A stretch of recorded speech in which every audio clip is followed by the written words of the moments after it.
నమస్తే, welcome to our channel. నేను మీ సిరి.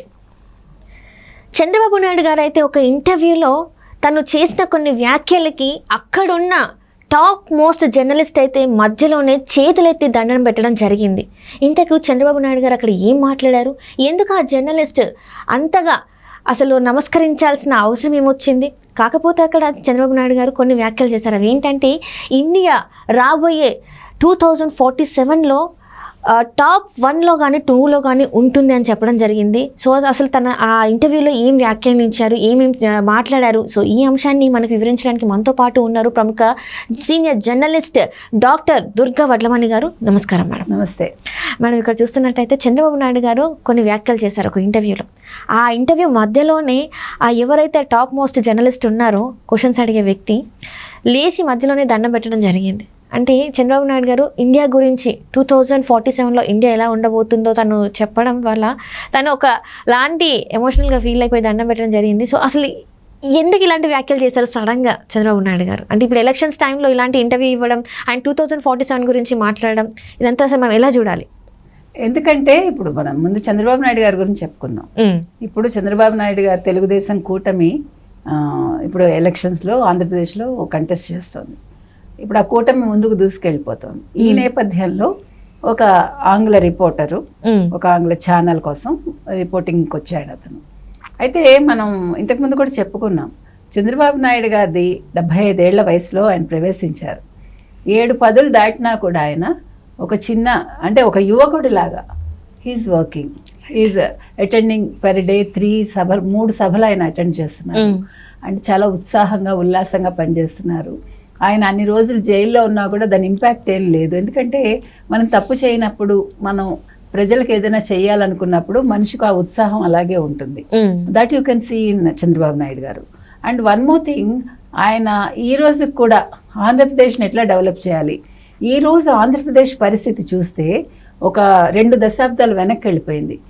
జగన్మోహన్ రెడ్డి పరిపాలనలో మనకి ఎక్కడ చూసినా అప్పులు, ఎక్కడ ఆస్తులు లేవు, అన్ని తాకట్లు. సెక్రటేరియట్ తాకట్టు పెట్టిన ఘనత ఈ ఆంధ్రప్రదేశ్ ముఖ్యమంత్రిది. ప్రపంచంలో ఎక్కడ జరిగి ఉండదు. దాని గురించి వాళ్ళ మంత్రులే వ్యాఖ్యానాలు చేశారనుకోండి, అంటే వాళ్ళు ఎంత అజ్ఞానంలో మనకు అర్థమవుతుంది.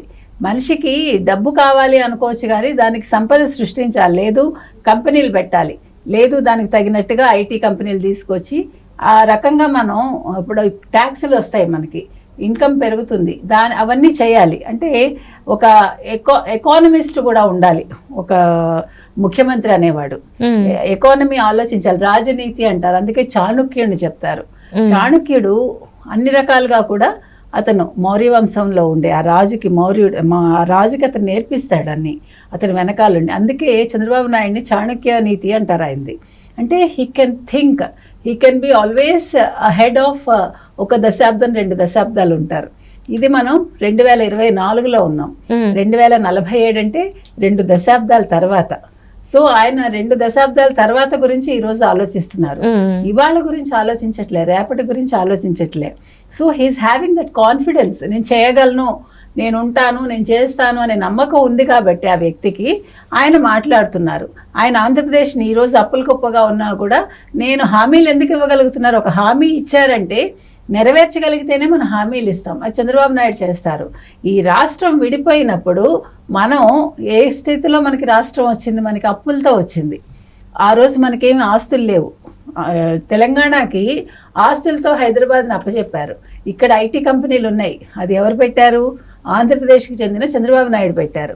వీళ్ళకి ప్రతి సంవత్సరం ప్రతి నెల బోల్డ్ డబ్బులు వస్తాయి. వీళ్ళకి ట్యాక్స్లు ఆంధ్ర వాళ్ళే కడతారు.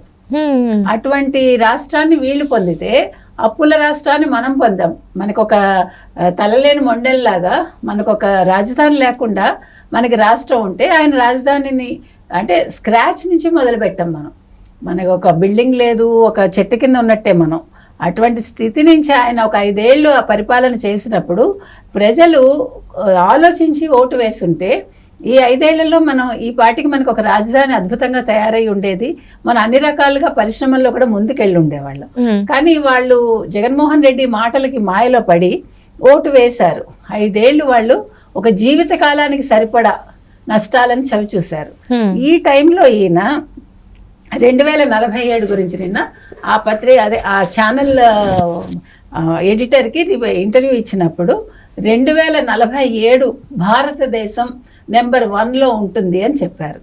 చెప్పేసరికి ఇతను ఉద్వేగానికి లోనయ్యి అతను దండం పెట్టాడు. అంటే రాజ్దీప్ సర్దేశాయ్ కూడా చాలా సీనియర్ మోస్ట్ జర్నలిస్ట్. అతని థాట్స్ ఏవైనా కావచ్చు వ్యక్తిగతంగా, అతను ఎవరి వైపైనా పని చేయొచ్చు. కానీ ఇక్కడ చంద్రబాబు నాయుడు మాటలకు అతను ఉద్వేగానికి లోనయ్యారు. అయితే అమృతకాలం చూస్తామన్నమాట అన్నారు. అమృతకాలం అనే పదం ఎందుకు వచ్చిందంటే మన ప్రధానమంత్రి మోదీ గారు 2047 ప్రస్తావన ఎప్పుడు తెస్తారు, అమృతకాలు చూస్తా ఉంటారంటే మనకి 100 సంవత్సరాలు అవుతుంది స్వతంత్రం వచ్చి. అందుకోసం మన 100 సంవత్సరాలకి మన భారతదేశం నెంబర్ 1లో ఉంటుంది అన్నది ఆయనే చెప్తారు. ఈయన కూడా అదే వ్యూలో ఉన్నారు. అంటే ఈ రోజు కాదు, ఈయనకి విజన్ అనేది డే 1 నుంచి ఉంది. మీరు 95లో ఆయన ముఖ్యమంత్రి అయిన దగ్గర నుంచి కూడా 2020 విజన్ తీసుకొచ్చిందే చంద్రబాబు నాయుడు గారు. సో ఈ విజన్ అనేది ఆయనకి మొదటి నుంచి ఉంది. ఏదో చెయ్యాలని తపన, ఏదో కొత్తగా ఏదైనా పిల్లలకి చేయాలంటే యువతకి చేయాలి, కొత్తగా సృష్టించాలి, సంపద సృష్టించాలి, ఇట్లాంటివన్నీ ఆయన ఆలోచిస్తారు.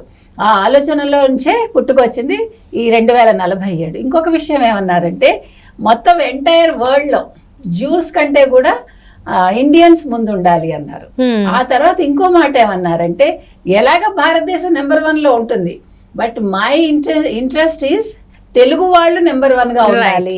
ఎక్కడున్నా తెలుగు వాళ్ళు, that is what Telugu pride, that is what NT Rama Rao garu చెప్పింది ఆత్మగౌరవ నినాదం. తెలుగు వాళ్ళ గురించి ఆయన మాట్లాడారు. ఈయన కూడా అదే అనుకున్నారు. సో ఈ రోజు మీరు అమెరికాలో ఫాస్టెస్ట్ గ్రోయింగ్ లాంగ్వేజ్ అని తీసుకుంటే తెలుగు. సో మీరు అక్కడ వాళ్ళు తెలుగు నేర్చుకుంటున్నారు, అమెరికన్స్ తెలుగు నేర్చుకుంటున్నారు. ఎందుకంటే ఇప్పుడు మీరు ఒక ప్రదేశానికి వెళ్ళినప్పుడు మన సర్వైవల్ కోసం మనం ఆ లోకల్ లాంగ్వేజ్ నేర్చుకుంటాం. మనందరం మన తెలుగు మర్చిపోయి మన ఇంగ్లీష్ నేర్చుకుంటాం. బట్ నౌ అది వైస్ వెర్సా ఉంది. ఇప్పుడు మనం మన భాషని ప్రైడ్ గా అక్కడ మాట్లాడుతున్నాము, మన భాషని అవతల వాళ్ళు నేర్చుకుంటున్నారు. అలాగే తెలుగు వాళ్ళు wherever you go you can see Telugu people. అంటే తెలుగు వాళ్ళు అన్ని రంగాల్లో ముందంజలో ఉన్నారు. అది that is what his intention. Chandrababu Naidu garu చెప్పింది అదే. అందుకోసం రాజ్దీప్ సర్దేశాయ్ గారు దండం పెట్టారు. ఇక్కడ చూస్తుంటే ఇక ఖచ్చితంగా ఈసారి మాత్రం తెలుగు వాళ్ళు ఎక్కడున్నా కూడా ఈ ఇంటర్వ్యూ చూసిన తర్వాత వాళ్ళు చాలా గర్వంగా ఫీల్ అవుతారు అనుకోవచ్చు మేడం. తప్పకుండా. మనం ఎక్కడికి వెళ్ళినా తలెత్తుకుని, మనకి రాయప్రోలు సుబ్బారావు గారు రాశారు కదా, ఏ దేశం ఎగినా ఎందుకు ఆలిడినా పొగడరా నీ తల్లి భూమి భారతిని. ఇదే అంటే ఇప్పుడు చూస్తున్నట్టయితే మోదీ గారు కావచ్చు కూటమిగా ఉన్నారు. సో ఈసారి కూటమి ఖచ్చితంగా ఆంధ్రప్రదేశ్లో గెలుస్తుంది అని చెప్పేసి సర్వేలే కానీ అక్కడ ఉన్న జనాలు కూడా మార్పు రావాలి అని చెప్పేసి కోరుకుంటున్నారు.